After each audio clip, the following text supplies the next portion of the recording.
Pak Jazilul sekarang akan menanggapi apa yang dikatakan oleh Bang Andre Rosiade. Sebenarnya ini memang karena momen kedekatan saja dan wajar bertemu dengan ketum parpol yang salah satunya menterinya presiden juga. Berarti yang nggak diajak kurang dekat kali Pak Jazilul.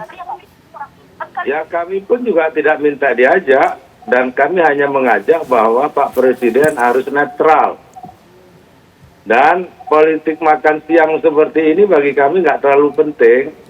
Tadi siang kami makan siang juga dengan keluarga Warung Tegal Nusantara di Tegal. Saya pikir itu lebih memiliki elektoral daripada bertemu dengan ketum-ketum itu yang kemudian memicu dugaan dari publik, dari rakyat bahwa Pak Jokowi sedang kampanye. Namun ya Bang Andre menurut saya mestinya menahan Pak Jokowi untuk tidak berkampanye lah. Karena itu akan merusak citra Pak Jokowi sendiri dan akan rusak citra di mata rakyat, nanti elektoralnya juga turun. Nah oleh sebab itu bagi kami, tadi saya malah dengar dari relawan yang ada di Tegal, tenang saja Pak Jazil, kalau ibarat main catur, kalau rajanya sudah jalan-jalan, itu tandanya lemah. Pertahanan sudah tidak bisa, rajanya sendiri yang harus jalan. Oleh sebab itu gerakan perubahan inilah yang sudah tidak bisa dibendung. Kalau gerakan perubahan ini menjadikan pion menjadi raja, sementara gerakan keberlanjutan itu menjadikan raja menjadi pion, kesana kemari. Nah oleh sebab itu, kami tetap optimis pasangan Amin dengan gelora perubahan yang semakin hari semakin kuat, apalagi hanya dijawab dengan makan siang, sementara banyak rakyat juga yang belum bisa makan siang. Saya pikir itu bukan tindakan yang menunjukkan bahwa Pak Presiden melindungi semuanya atau dekat dengan semuanya atau di atas semuanya seperti yang diucapkan ketika sumpah jabatan. Bahwa Presiden menjalankan tugasnya sebaik-baiknya dan seadil-adilnya. Nah, ini menunjukkan ketidakadilan bagi 01, ini bagus. Karena 01 membawa narasi adil makmur untuk semua. Oke. Ini kan hanya makan siang para elit saja. Tidak khawatir kami, kecuali makan siang dengan rakyat. Kalau hanya makan siang dengan para elit, itulah yang kami tunggu-tunggu. Dan saya sampaikan kepada rakyat, hati-hati makan siang ini jangan ditumpangi kepentingan politik keluarga ataupun golongan tertentu. Tetap Presiden harus di atas semuanya dan bersikap netral. Sebab, seperti saya sampaikan tadi, lanjutkan makan siang terus silahkan, karena itu tidak melanggar aturan, tetapi etika publik akan mengatakan Pak Presiden sedang berkampanye secara terselubung, apalagi bagi-bagi bansos, bagi-bagi beras, bahkan bagi-bagi amplop. Meskipun atas nama Presiden, rakyat juga tahu bahwa itu uang APBN yang digunakan untuk kepentingan rakyat seakan-akan. Oleh sebab itu, makan siang ini nggak tahu menggunakan anggaran negara atau tidak, saya tidak tahu. Tetapi yang jelas, 01 pasangan Amin akan bersama rakyat. Tidak bersama Pak Jokowi, bagi kami tidak ada masalah. Asal rakyat ada di belakang kami, saya yakin 14 Februari akan terjadi perubahan di Indonesia, akan terjadi apa yang disebut dengan keadilan untuk semua. Kita tidak membeda-bedakan agama, golongan, apalagi ketua umum partai. Baik. Iya, sekarang saya minta ditanggapi Bang Andre, kata Pak Jazil di sini, kalau rajanya sudah jalan-jalan, ibarat ilmu catur ya, tanda khawatir. Boleh tanggapi? Ini kan omong-omong versi Gus Jazil lah. Dengan berbagai klaimnya Gus Jazil yang saya maklumi memang terlihat panik ya. Karena memang kalau kita baca, jadi semua yang disampaikan Gus Jazil atau omong-omong Gus Jazil tadi itu kan terbantahkan dengan rilis survei LSI hari ini.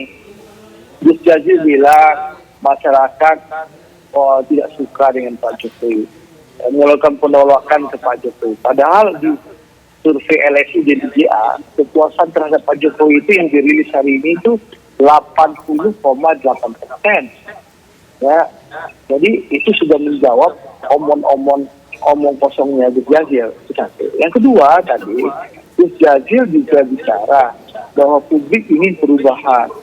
Padahal survei LSI BNJA yang dirilis hari ini, 84% publik ingin Pilpres satu putaran. Nah, bicara soal elektabilitas, Pak Prabowo, Mas Ganjar, dan pasangan Amin hari ini, survei LSI BNJA hari ini, Pak Prabowo sudah tembus di angka 50,7%.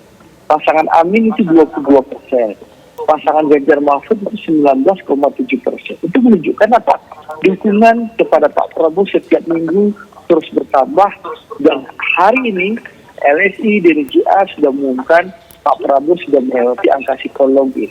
Jadi omon-omon kosongnya Gus Jazil itu terbantahkan dengan rilis BNJA hari ini.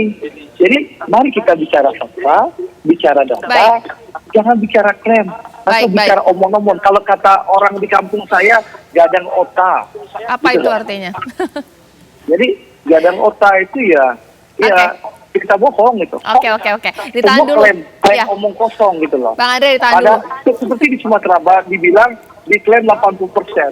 Ternyata setiap malam kami mengadakan kampanye Pak Prabowo dihadiri 20.000 orang di berbagai kota kabupaten di Sumatera Barat. Oke. Bandingkan dengan kampanye akbar yang dihadiri oleh Anies Baswedan di Kota Padang yang dihadiri hanya 3.000 orang.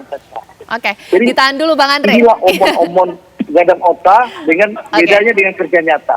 Ya. Jadi itu saja. Oke, saya mau tanya sekarang kepada Kang Ujang.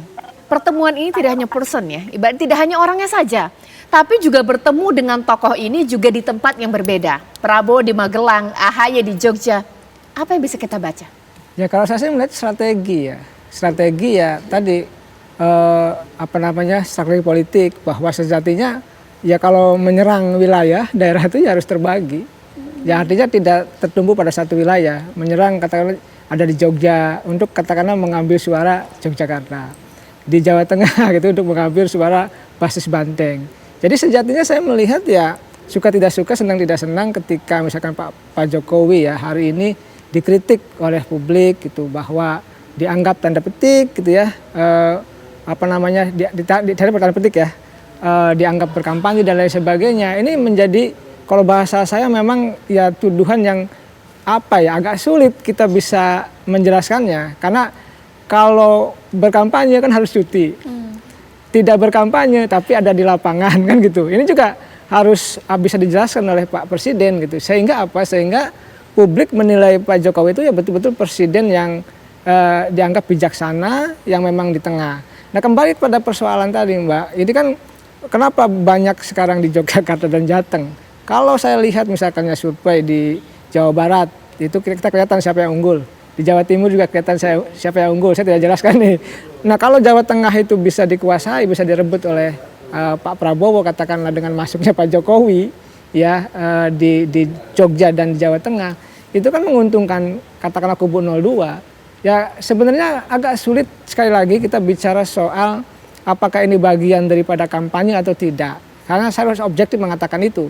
Nah oleh karena itu ketika tadi ketemunya tidak dari satu tempat, kenapa menyebar di banyak tempat, ini menjadi bagian dari strategi politik kalau menurut saya begitu.